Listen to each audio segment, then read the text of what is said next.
Bonjour à tous et bienvenue sur le podcast de Jean-Luc Stachura. Jean-Luc Stachura est un expert en sciences métaphysiques. Il est aussi consultant en accompagnement pour les hauts décideurs et pour les sportifs de haut niveau. Dans ce podcast Transcendance, Jean-Luc va vous parler des sciences métaphysiques, de l'hermétisme et aussi de la haute magie.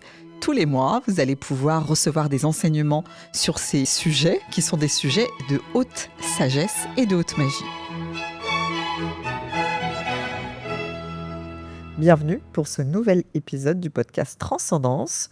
Jean-Luc, merci à toi d'être avec nous aujourd'hui. Et aujourd'hui, nous allons vous parler du mauvais œil. C'est un vaste sujet, surtout au Moyen-Orient, au Maghreb, en Afrique. On entend beaucoup parler du mauvais œil. D'abord, qu'est-ce que c'est ? Qu'est-ce que c'est en termes de croyance ? Est-ce que le mauvais œil est réel ? Et si oui, comment ça marche ? Bonjour Katia. D'abord, heureux d'être avec toi aujourd'hui, justement pour parler de ce sujet. Oui, effectivement, tu as raison. Parlons du mauvais œil, parce que c'est vrai qu'au Moyen-Orient, tout le monde a à la bouche le mauvais œil. Mais si vous croyez au mauvais œil, vous allez automatiquement attirer ce que vous craignez. Il faut bien comprendre que la loi d'analogie, elle est pour tout le monde pareille. Vous attirez à vous ce que vous pensez. Tel homme pense ou telle femme pense, tel il est, tel il devient. Donc, si vous craignez le mauvais œil, vous l'attirez. Non seulement vous l'attirez, mais vous le produisez. Oui, parce que vous ne savez pas que dès que vous posez le regard sur quelque chose, vous déclenchez l'énergie. C'est instantané. C'est-à-dire qu'il y a une réactivité immédiate, à la fois dans le monde de la matière et bien sûr, une relation directe avec les autres, uniquement quand vous posez le regard. D'ailleurs, il y a une expression qui est courante, c'est « il a le mauvais regard ». Et déjà, rien que ça, le mauvais regard. Ben oui, parce qu'il y a soit le bon regard, soit le mauvais regard. Mais c'est vous. C'est vous qui avez déclenché soit le bon regard, soit le mauvais regard. Donc, automatiquement, vous allez avoir une réaction qui sera liée à ça. Donc, si dans votre état d'esprit, vous avez continuellement peur du mauvais œil, ne vous inquiétez pas, il est déjà en vous. Et automatiquement, vous en aurez les conséquences. Alors maintenant, pourquoi vous avez peur du mauvais œil ? Ça fait 35 ans que je pratique. Je suis bien sûr croyant en Dieu. Je crois à la divine prudence. Mais jamais, en 35 ans de pratique, et même bien avant, j'avais peur de quoi que ce soit. C'est votre état d'esprit qui crée la réalité. Je répète, c'est votre état d'esprit qui crée la réalité. Donc, si vous avez peur de quelque chose, vous allez automatiquement l'attirer. Maintenant, si vous changez votre regard, déjà envers vous-même, parce que vous avez le regard envers les autres, mais parlons de votre regard envers vous-même. Combien de fois vous vous condamnez ? Donc, automatiquement, forcément, vous n'allez pas vous élever. Si vous vous critiquez sans arrêt, si vous vous condamnez sans arrêt, eh bien, automatiquement, vous allez être des créateurs. Et donc, vous allez créer automatiquement des négativités humaines et non humaines. La question, c'est pourquoi avez-vous ce genre de pensée ? Qu'est-ce qui fait que vous provoquez, que vous ayez tout simplement ce genre de pensée ? Eh bien, la plupart du temps, c'est à cause de votre subconscient, dont le siège est le cervelet. Donc, les subconscients, il fait son job. Le subconscient, lui, il est conscient 24 heures sur 24 et en hyperactivité la nuit. Le siège du subconscient, c'est le cervelet. Quand on dit avoir une idée derrière la tête, voilà, c'est pas forcément bon, hein, d'accord ? Elle vient pas du centre de votre univers, de votre être. Elle vient automatiquement de la partie négative de vous-même.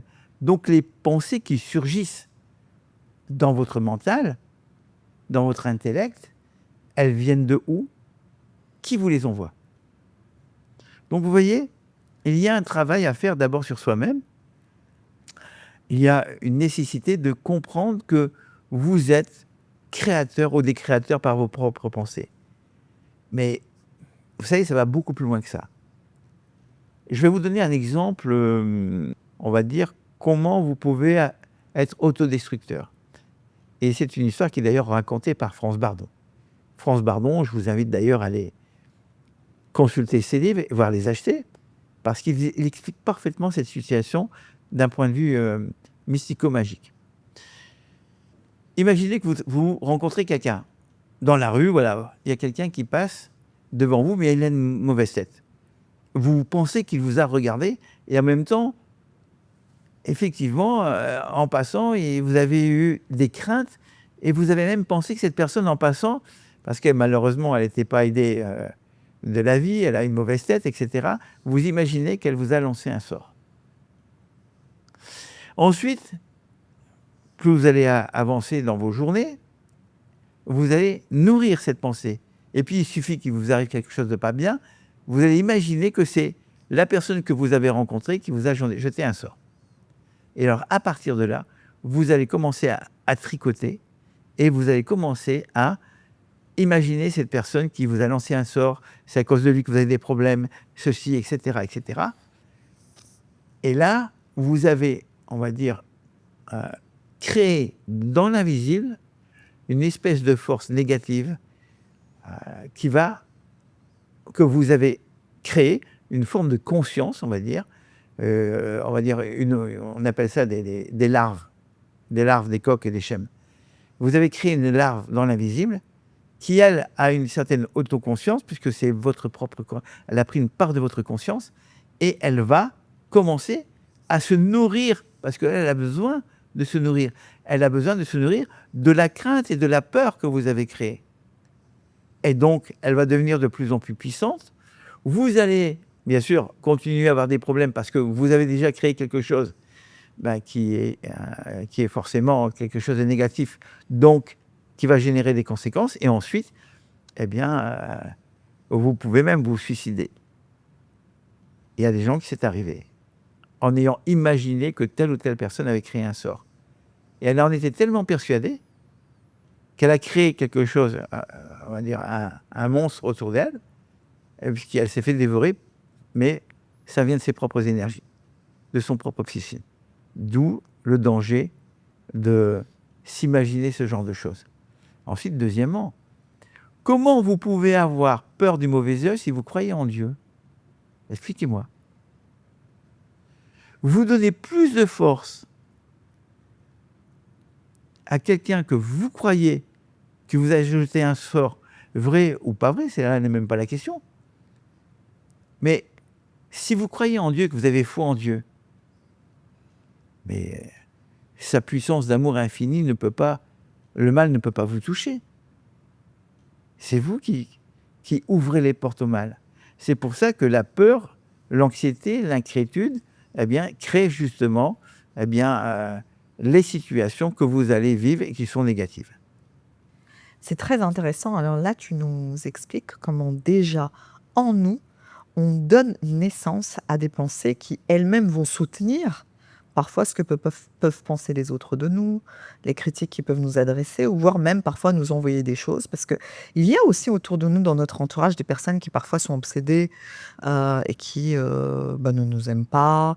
On peut le voir dans la sphère professionnelle parfois, ou dans des fausses amitiés. Alors ça, je trouve que déjà, pardon. Ça, je trouve que déjà, c'est un très très bon élément. Maintenant, quand tu nous parles de Dieu, comment est-ce qu'on peut recevoir la protection divine? La protection divine contre déjà les influences extérieures, puisque c'est de ça dont on parle avec le mauvais œil, mais aussi comment on se préserve nous-mêmes de nos propres pensées qui peuvent parfois être délirantes, extravagantes, ou même qui créent des fantasmes. On peut avoir le sentiment d'être mal aimé, d'être critiqué, rejeté ou même persécuté. Mais il y a deux questions dans ce que tu viens d'exprimer. Il y a deux questions auxquelles je veux répondre. C'est la maîtrise des pensées, c'est déjà une chose. Et puis, comment être protégé par Dieu, hein, c'est bien ce que tu as expliqué.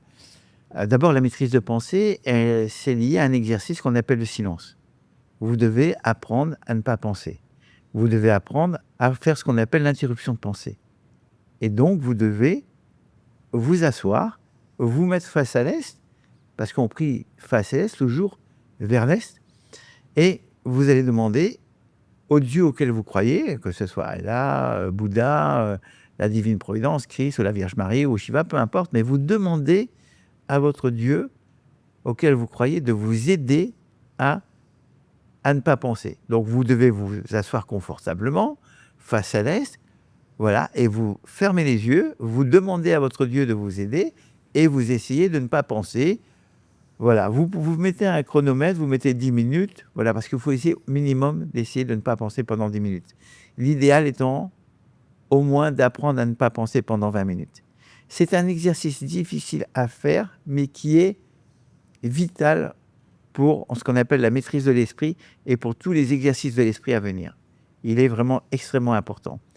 Surtout cet état, si vous arrivez à tenir pendant 10 minutes, vous sentirez sur votre cerveau une force, on va dire, vitalisante, fortifiante et réparatrice qui va descendre sur vous dans votre cerveau si vous arrivez à tenir une dizaine de minutes.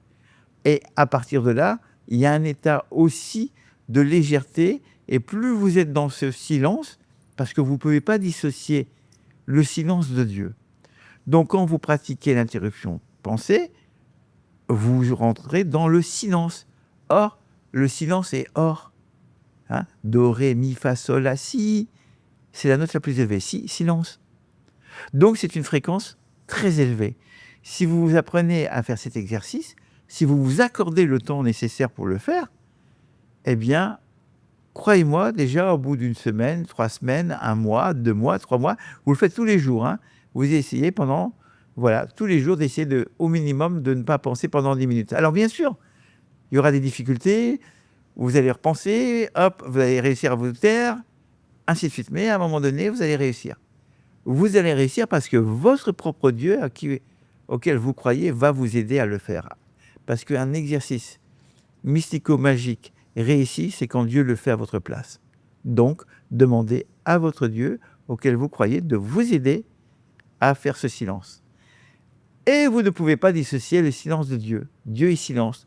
Donc, à partir de là, vous commencez à entrer en communion avec lui, et il y a plein de choses extraordinaires qui peuvent arriver, des états de conscience qui vous amènent, on va dire, dans un état de légèreté absolue, dans lequel vous êtes imprégné par une force incommensurable, ce qu'on appelle de la lumière universelle, qui, elle, va vous sublimer.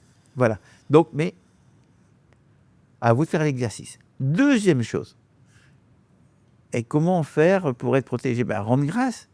Si vous dites, Divine Prudence, je te rends grâce, ou au Dieu auquel vous croyez, moi je vais dire, Divine Prudence, je te rends grâce de m'avoir merveilleusement protégé dès cet instant pour cette vie et pour l'éternité.